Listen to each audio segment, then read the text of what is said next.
Palfrey.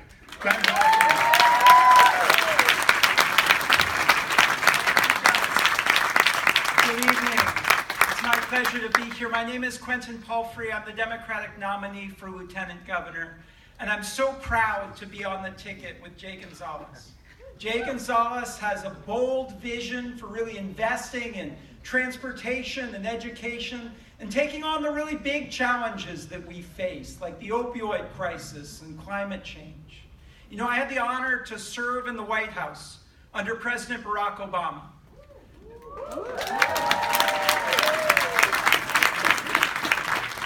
And President Obama used to talk about how inequality is one of the great challenges of our time. You know, Donald Trump loves to tweet about how great the Dow Jones Industrial Average is doing. But down here in reality, a lot of people work really hard and struggle to make ends meet. You know, even if you have health insurance, healthcare costs too much. Our transportation system isn't working for anyone. Housing and college are too expensive. And when I worked for President Obama, we worked really hard to try to build an economy that works for everyone. We also tried to lead by example, to show that our diversity was our strength, to show dignity and a sense of community out of our leaders in Washington. And I've been devastated by what's come since. There's a cruelty to this administration that rips apart families, tries to knock tens of millions of people off of health insurance, build walls between us and our neighbors. There's an attack on science and truth, on the labor movement, on the Constitution. Recently, they've been inciting violence and attacking our houses of worship. I think we've really struggled with how to fight back against these attacks on our American values. The first thing that we need to do is we need to take back the Congress. We need to re-elect Senator Warren.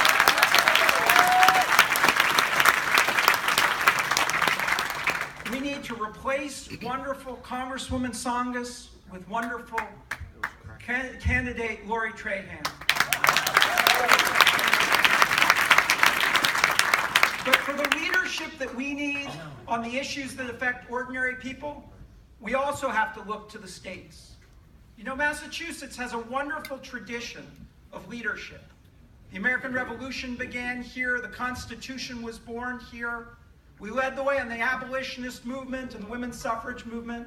We led the way on equal marriage and universal access to health care.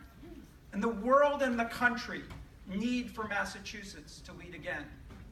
And I don't just mean resistance. We got to fight back against every awful, divisive policy President Trump sends our way.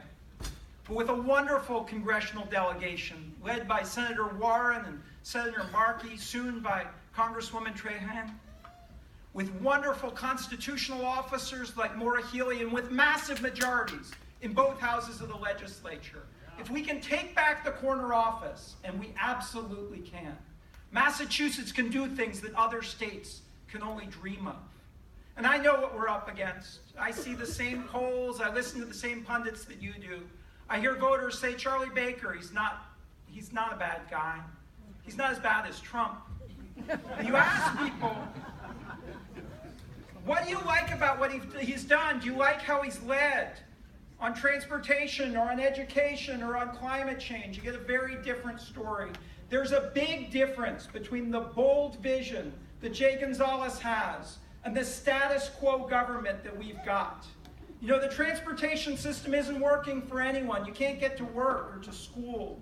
We got some of the best schools in the world. We're also laying off teachers.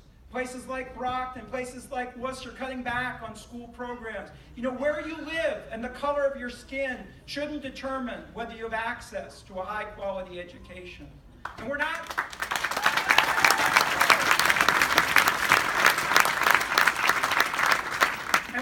leading on the really big challenges. You know, what we do or don't do with this climate crisis is going to affect our grandchildren, our great-grandchildren. And I also hear people say, you know, Baker, he's a different kind of Republican. He's basically an independent or a Democrat. But you know, he's not, right? So he says that we should replace our wonderful Senator Warren with the chairman of Donald Trump's campaign here in Massachusetts. So as we're watching these awful Kavanaugh hearings and dreaming that Senator Collins or Senator Flake or someone will show some decency and some backbone, what he's saying is that we ought to replace Senator Warren with a rubber stamp vote for Trump's agenda, for that anti-choice, anti-LGBTQ, pro-NRA, anti-immigrant, anti-healthcare agenda. We deserve so much better. And the fact is that we're seeing something extraordinary happen all over this country. We've seen it in Alabama, New Jersey, and in Virginia. We saw it in the rural Pennsylvania and in the Bronx. And last month we saw it right here. We saw candidates like Ayanna Pressley and Rachel Rollins and Nick Alabama, Andrea Harrington, who's better funded incumbents, who spent more money on TV, and who the polls had written off. And so what I need you to do is go out there and vote and get your neighbors and your friends to vote. We need to work together to build a grassroots movement from Hudson to Pittsfield to take back our corner office and take back our country. Thank you very much.